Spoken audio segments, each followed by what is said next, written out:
Hello দর্শক, আসসালামু আলাইকুম। আশা করি সকলে ভালো আছেন। তো দর্শক, দেখতে পাচ্ছেন আমরা আমাদের চাষের জমির পাশ দিয়ে কীভাবে এই দুম্বা সবজিগুলো চাষ করে থাকি। তো দর্শক, এই দুম্বা সবজিগুলো চাষ করে কিন্তু আমরা প্রচুর পরিমাণে লাভবান হয়েছি। তো দর্শক, আপনারা চাইলে আপনাদের চাষের জমির পাশ দিয়ে এই দুম্বা সবজিগুলো চাষ করতে পারেন। তো দর্শক, এই দুম্বা সবজিগুলো চাষ করে কিন্তু আমরা প্রচুর পরিমাণে লাভবান হয়েছি। তো দর্শক, আপনারা চাইলে এভাবে আপনাদের চাষের জমির পাশ দিয়ে দুম্বা সবজিগুলো চাষ করতে পারেন।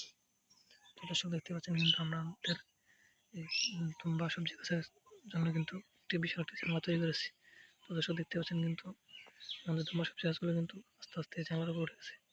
তো দর্শক, আর কিছুদিন পর কিন্তু এই দুম্বা সবজি গাছে কিন্তু প্রচুর পরিমাণে দুম্বা সবজিগুলো ধরবে।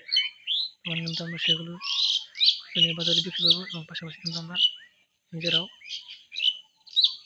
খাবো। তো দর্শক, আপনারা চাইলে এইভাবে আপনাদের চাষের জমির পাশ দিয়ে এই দুম্বা সবজিগুলো চাষ করতে পারেন। তো দর্শক, এই দুম্বা সবজিগুলো যদি আপনারা চাষ করতে চান তাহলে আপনাদের এই দুম্বা সবজির বীজগুলো বাজার থেকে কিনে আনতে হবে। তারপর সেই বীজগুলো আপনারা আপনাদের জমির পাশে একটি ঝাড় তৈরি করে এরকম একটি ঝাড় তৈরি করে সেই ঝাড়ের মধ্যে আপনারা সেই বীজগুলো রোপণ করে দিলে আপনাদের কুমড়াগুলো আস্তে আস্তে বড় হয়ে যাবে।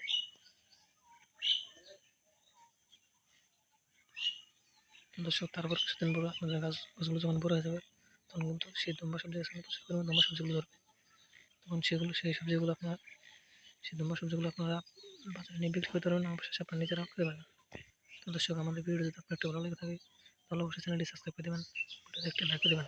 ধন্যবাদ, সকলে ভালো থাকবেন। আসসালামু আলাইকুম।